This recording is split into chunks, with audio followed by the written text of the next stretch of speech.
Morning friends, welcome to my online class. आज हम बात करेंगे 7th क्लास के 4th चैप्टर जिसका नाम है air. What is air? Air क्या है?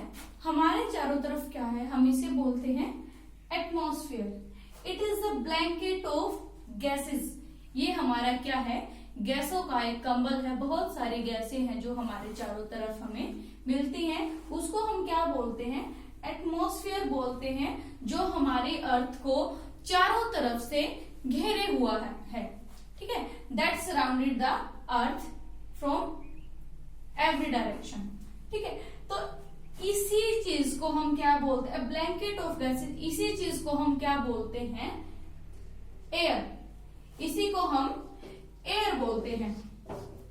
ओके, अब हम बात करते हैं कि जो हमारी एयर है इसके अंदर और क्या कौन से जो है कंपोनेंट्स है, कंपोजिशन क्या है हमारे एटमॉस्फेयर की, कौन सी गैसेस हैं और क्या क्या पार्टिकल्स एयर में पाए जाते हैं। सबसे पहले हम बात करते हैं गैसेस, क्योंकि हमने बोला कि it is the blanket of gases, कि गैसेस कौन सी हमारे एटमॉस्फेयर में पाई जाती हैं।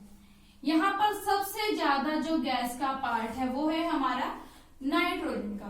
तो हम नाइट्रोजन के बारे में बात करते हैं। हमारे एटमॉस्फेयर में 78% जो पार्ट है वो है नाइट्रोजन गैस का। नाइट्रोजन किस काम आती है? बहुत ज्यादा नाइट्रोजन हमारे एटमॉस्फेयर में है। ये हमारे काम किसके लिए आती है?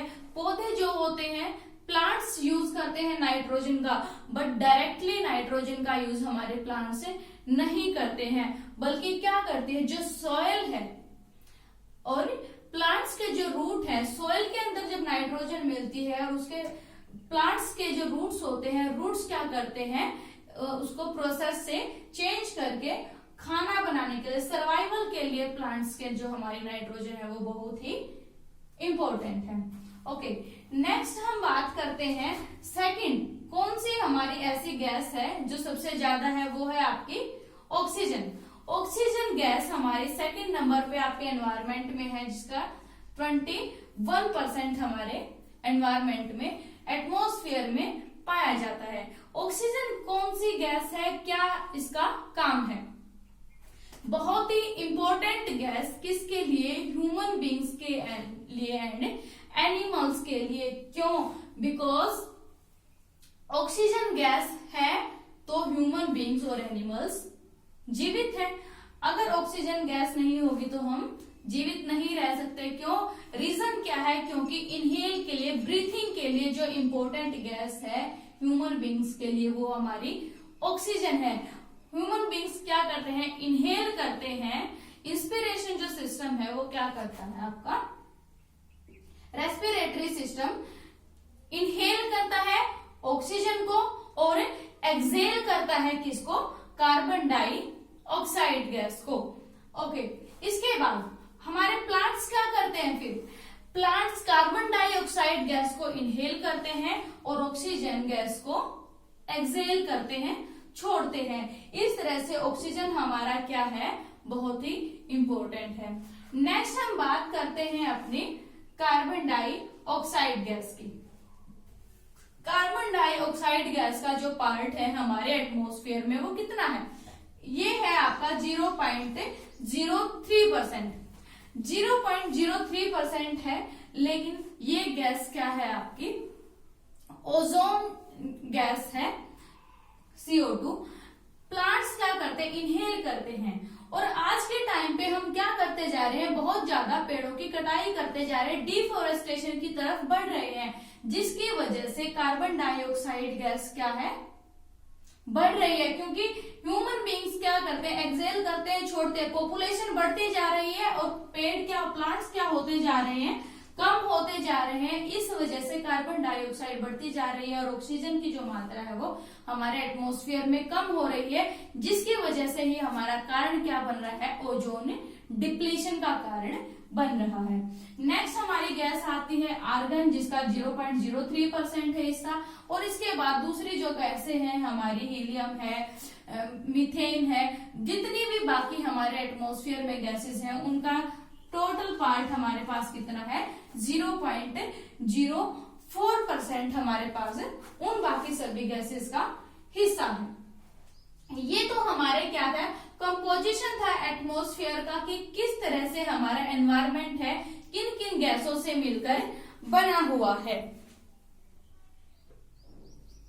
ओके, इसके बाद जब हमने क्या पढ़ लिया, कंपोजिशन पढ़ ली एटमॉस्फेयर की कि एटमॉस्फेयर में कौन सी गैसेस हैं। अब हम बात करते हैं स्ट्रक्चर ऑफ एटमॉस्फेयर की कि एटमॉस्फेयर जो है हमारा किन किन लेयर से बना है, कितने लेयर्स है। हमारे एटमॉस्फेयर में 4 लेयर है मेनली। सबसे जो नीचे है सरफेस से स्टार्ट हो जाती हैं और ऊपर स्पेस तक जाती हैं। सबसे पहले जो हमारी लेयर है उसका नाम है ट्रोपोस्फियर। सेकंड जो हमारी लेयर है ये है stratosphere and third is mesosphere and fourth is thermosphere. इसके बाद हम एक्सोस्फियर भी लास्ट जो लेयर है उसको बोल देते हैं, लेकिन जो मेनली लेयर्स हैं हमारी जिनके बारे में हमें जानकारी है वो है हमारी troposphere, stratosphere, mesosphere and thermosphere. Okay, अब हम 1 बाय 1 इन लेयर्स की बात करते हैं, कौन सी लेयर हमें क्या बताती है। सबसे पहले हम बात करते हैं ट्रोपोस्फियर की। ट्रोपोस्फियर की हाइट जो है हमारी 7 किलोमीटर से स्टार्ट हो जाती है, 7 to 16 किलोमीटर हमारी जो है हाइट है ट्रोपोस्फियर की। एवरेज जो हाइट हम मानते हैं वो है आपकी 13 किलोमीटर। एवरेज हाइट है आपकी ट्रोपोस्फियर की 13 किलोमीटर। इसकी जो इंपॉर्टेंस है वो क्या है, ट्रोपोस्फियर हमारी ऐसी लेयर है जहां पर हमारे ऑलमोस्ट सभी जो एटमॉस्फेरिक फिनोमिनाज हैं वो यहीं पर होते हैं।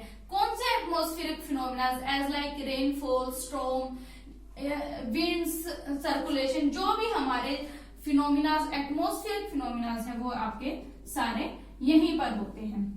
ओके, इसके बाद हम बात करते जो भारी हमारी गैसेस हैं, गैसेस का ब्लैंकेट भी हमारा मेनली जो ट्रोपोस्फियर की हाइट है वहीं तक रहता है। लेकिन अगर हम और भी ऊपर की बात करें तो 40 से 45 किलोमीटर तक की जो हाइट है वहीं तक हमें गैसों का जो ब्लैंकेट है वो ज्यादातर मिलता है। ओके, सेकंड हम बात करते हैं स्ट्रेटोस्फियर की। स्ट्रेटोस्फियर जो किससे अबव है आपका, किससे, ट्रोपोस्फियर से। इसकी हाइट हमारी जो जाती है ट्रोपोस्फियर की हाइट के खत्म होने के बाद 50 किलोमीटर तक की जो हाइट है वो है आपकी स्ट्रेटोस्फियर की। ओके, स्ट्रेटोस्फियर की विशेषता क्या है, इंपॉर्टेंस क्या है। स्ट्रेटोस्फियर की इंपॉर्टेंस एक तो ये है कि साफ मौसम होता है यहाँ पर, ठीक है। साफ मौसम होने के साथ साथ क्या प्रोवाइड करती, एरोप्लेन्स को फ्लाई करने में ये क्या करती है, सहायता करता है स्ट्रेटोस्फियर का एनवायरनमेंट। इसके बाद एक और मेन जो थिंग है वो क्या है, ओजोन लेयर। जो हमारी ओजोन लेयर सन से आने वाली जो अल्ट्रावायलेट रेज है उनसे अर्थ को बचाती है, वही ओजोन लेयर आपकी लाई करती है स्ट्रेटोस्फियर में। लगभग आपकी जो इसकी हाइट है वो 30 to 35 किलोमीटर है। ओके, अब इसके बाद हम थर्ड लेयर हमारी जो है मेसोस्फियर। एटमॉस्फेयर की थर्ड लेयर है मेसोस्फियर। मेसोस्फियर की बात करते हैं हम, मेसोस्फियर आपके एक्सटेंड करके 50 किलोमीटर टू 80 किलोमीटर। ओके, इसमें क्या एक्टिविटी होती है, मेसोस्फियर की जो मेन एक्टिविटी है वो है जो स्पेस से मीटियोराइट्स आ रहे होते हैं, स्पेस से जो मीटियोराइट्स आते हैं वो इस मेसोस्फियर में आने से बर्न हो जाते हैं, टूट जाते हैं, बर्न हो जाते हैं, जल जाते हैं यहाँ पर आने के बाद। ओके, इसके बाद अगर हम बात करते हैं थर्मोस्फियर की। थर्मोस्फियर का एक और जो नाम है जिसे हम उसको जानते हैं आयनोस्फियर। आयनोस्फियर के नाम से भी हम जानते हैं, क्यों, क्योंकि एकदम से रैपिडली जो है आपका जो थर्मोस्फियर में जब हम आते हैं तो रैपिडली हमारा टेम्परेचर इंक्रीज होने लगता है और हाइट बढ़ते बढ़ते जैसे जैसे हाइट इंक्रीज होती जाती है वैसे वैसे आपका टेम्परेचर भी इंक्रीज होता जाता है। जो आपकी हाइट है थर्मोस्फियर की वो है 80 kilometre to 400 kilometre. Okay, ionosphere हम क्यों बोलते हैं थर्मोस्फियर को, क्योंकि जहां थर्मोस्फियर का जो आपका एरिया है, एटमॉस्फेयर जो है उसके अंदर आयंस मिलते हैं, प्लस और माइनस, पॉजिटिव और और नेगेटिव जो आयंस हैं हमारे वो थर्मोस्फेयर में फ्लोटिंग होते हैं। ओके, अब हम बात करते हैं और क्या होता है। थर्मोस्फेयर की एक और इंपॉर्टेंस है कि जो सन से रेज आई है अर्थ पर, ठीक है, सन रेज अर्थ पे जो आ रही हैं, अर्थ पर आने के बाद अर्थ जो ट्रांसमिट करती है वापस अर्थ से उल्टी जाती है जब हमारी रेज, तो उनको क्या करता है, रेडियो ट्रांसमिशन कर देता है। ये जो थर्मोस्फेयर है ये स्पेस की साइड नहीं जाने देता उन वेव्स को, और क्या कर देता है, वापस अर्थ की तरफ भेज देता है। ओके, नेक्स्ट हमारा आता है लास्ट जो है लेयर, जिसे हम बोलते हैं एक्सोस्फीयर। एक्सो मतलब बाहर, ओके, बाहर है जो स्फीयर, इसकी हमें हाइट जो है वो एग्जैक्टली नहीं पता है कि कितनी हाइट तक जो है एक्सोस्फीयर फैला हुआ है। तो यहाँ पर क्या इसकी विशेषता है, इंपॉर्टेंस जो है वो ये है, एक्सोस्फीयर में जो गैसेस हैं वो बहुत ही हल्की गैसेस पाई जाती हैं, बहुत थिन जो है एटमॉस्फेयर है एक्सोस्फीयर का। और कौन सी हल्की गैसेस यहाँ पे फ्लोट करती हैं, वो है आपकी हीलियम एंड हाइड्रोजन। इस तरह की जो हल्की गैसेस हैं बहुत ही, वो आपके यहाँ पर एक्सोस्फीयर में फ्लोट करती हैं। ये था आपका structure of atmosphere. Okay, structure देखने के बाद एटमॉस्फेयर की, अब हम बात करते हैं वेदर एंड क्लाइमेट की। वेदर क्या है और क्लाइमेट क्या है। वैसे तो हमें ऐसा लगता है कि वेदर और क्लाइमेट क्या है, एक ही जैसे वर्ड्स है, एक ही इनकी डेफिनेशन होगी, लेकिन यहाँ पे कुछ थोड़ा सा फर्क है। क्या है, वेदर, इनके जो फैक्टर्स हैं वो सेम है दोनों के, वेदर का और क्लाइमेट के दोनों का फैक्टर सेम है, लेकिन यहाँ पे डेफिनेशन में चेंज आ जाता है। क्या चेंज आता है, वेदर क्या है, बिल्कुल थोड़े से थोड़े टाइम में चेंज होने वाली एटमॉस्फेरिक कंडीशंस। एटमॉस्फेयर की जो कंडीशंस हैं आपकी बहुत छोटे समय में चेंज होने वाली है, तो उसको हम बोलते हैं वेदर। जैसे हम बात करते हैं कि हमारा जो वेदर है, अभी थोड़ी देर पहले क्या क्लाउडी था, अभी थोड़ी देर बाद सनी हो जाता है, ठीक है। इस तरह से वेदर क्या होता है, थोड़े से थोड़े टाइम में, कम से कम समय में चेंज हो जाता है, उसे हम बोलते हैं वेदर। टेम्परेचर और रेनफॉल का जो हमारा मिक्सचर होता है उसे हम क्या कहते हैं, वेदर। किस टाइम पे कैसा वेदर हो सकता है। इसके बाद दूसरा हमारा क्या है, क्लाइमेट। क्लाइमेट क्या होता है, एवरेज ऑफ वेदर। एवरेज भी कितना, 30 to 35 ईयर्स। 30 to 35 ईयर्स का जो आपका एवरेज है वेदर का, वो किसी प्लेस की आपकी हो जाती है क्लाइमेट। अब हम देखते हैं कि कौन से ऐसे फैक्टर्स हैं जो आपके वेदर और क्लाइमेट को इन्फ्लुएंस करते हैं। सबसे पहला हम देखते हैं टेम्परेचर। टेम्परेचर क्या है, सबसे पहले तो हमें यही समझना है कि how we define the temperature. इन सबसे ज्यादा जो टेम्परेचर क्या होता है, इफेक्ट कौन करता है इसको, इंसोलेशन करता है। इंसोलेशन, इंसोलेशन क्या होता है, द इनकमिंग सोलर रेज, सन से आने वाली वेव्स क्या होती है आपकी, इंसोलेशन उसको हम बोलते हैं। इंसोलेशन जितना ज्यादा होगा टेम्परेचर उतना हाई होगा, और ताप, गर्मी, हार्मनेस, ठीक है। टेम्परेचर क्या होता है, हॉटनेस एंड कोल्डनेस। किसी भी चीज की हॉटनेस और कोल्डनेस हम क्या बताते हैं कि वो उसका टेम्परेचर है, और टेम्परेचर हमारा डिपेंड करता है किस पे, इंसोलेशन पे, सन से आने वाली रेज पे। ओके, इंसोलेशन जहां पे ज्यादा होंगी तो हमारा क्या होगा, टेम्परेचर इंक्रीज होगा, इंसोलेशन कम होगा तो टेम्परेचर कम होगा। तो अब बात करते हैं कि कौन सा एरिया ऐसा है जहां पे टेम्परेचर बहुत ज्यादा मिलता है। हम अगर रफ ड्रॉ करते हैं अपने ग्लोब की, ये हमारा क्या है, 0 डिग्री इक्वेटर, और सन हमारा यहाँ पे है। सन के रेज कहाँ गिरेंगी, सीधी यहाँ पर। तो जो हमारा ट्रॉपिकल रीजन है और इक्वेटर रीजन है, इस रीजन में क्या होगा, आपका जो टेम्परेचर है वो सबसे ज्यादा मिलेगा। और जो हमारे पोलर रीजन्स हैं, पोलर रीजन्स में क्योंकि ये एरिया कवर करते टाइम सन रेज को टाइम क्या लगता है, कम टाइम लगता है, लेकिन यहां तक ये एरिया कवर करने में सन रेज को क्या लगता है, बहुत ज्यादा टाइम लगता है। इस वजह से जो हमारा मैक्सिमम टेम्परेचर होता है वो सेंटर में होता है, ट्रॉपिकल एरिया और इक्वेटोरियल एरियाज में होता है, और मिनिमम जो आपका टेम्परेचर होता है वो आपका होता है पोलर रीजन में।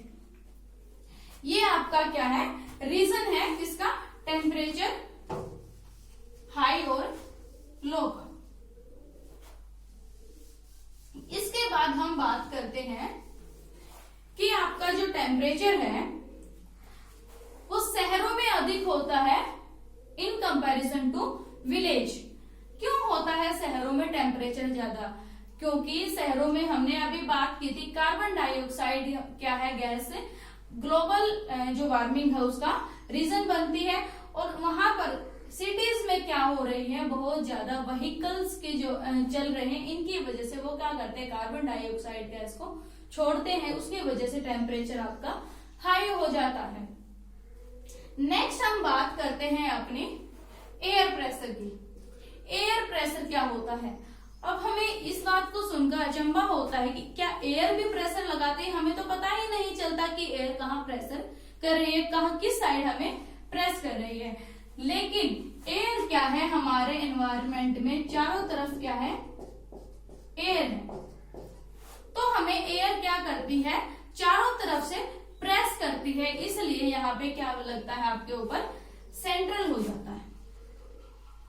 चारों तरफ से प्रेशर लगता है, इसलिए हमें पता नहीं चलता है कि एयर प्रेशर लगा रही है, एयर हमें प्रेस कर रही है। ठीक है, तो ये क्या हो जाता है, आपका काउंटर प्रेशर हो जाता है।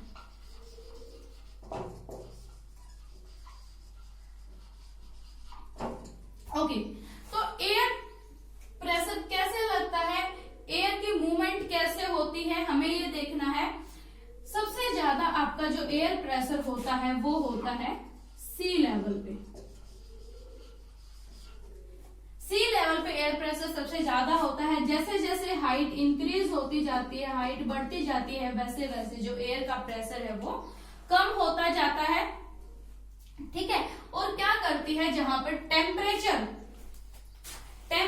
जहां पर ज्यादा होगा वहां पर एयर आपकी हल्की हो जाएगी। टेम्परेचर अगर ज्यादा है तो एयर क्या हो जाएगी, हल्की हो जाएगी। और कोई भी चीज हल्की होकर क्या करती है, ऊपर उठती है। ठीक है, एयर क्या करेगी, ऊपर उठेगी। जहां पे टेम्परेचर लो होगा, तो जहां पे टेम्परेचर अगर लो होता है तो एयर क्या हो जाएगी, भारी हो जाएगी, और भारी होकर कोई भी चीज नीचे बैठती है। तो इस तरह से आपका टेम्परेचर जो है का और एयर प्रेशर का रिलेशन बनती है। जहां पर टेम्परेचर आपका कम हो जाता है और एयर ऊपर उठने ठंडी होगी, जहां पे टेम्परेचर ज्यादा होगा, जहां पे टेम्परेचर कम होगा वहां पे तो एयर नीचे बैठेगी क्योंकि वो भारी हो गई है। जहां पे टेम्परेचर ज्यादा होगा वहां पे एयर क्या करेगी, ऊपर उठेगी और बादल बनने के लिए अपनी जो है एक्टिविटी प्रोसेस होगी। बादल बनने के लिए सहायक हो जाती है जब हमारी एयर हल्की होकर ऊपर उठती है और टेम्परेचर बढ़ता है।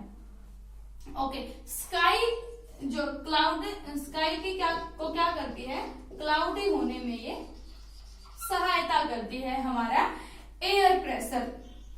और जो हमारी एयर है इसके चलने क्या जो डायरेक्शन है वो क्या होती है, ये होती है हाई टेम्परेचर टू लो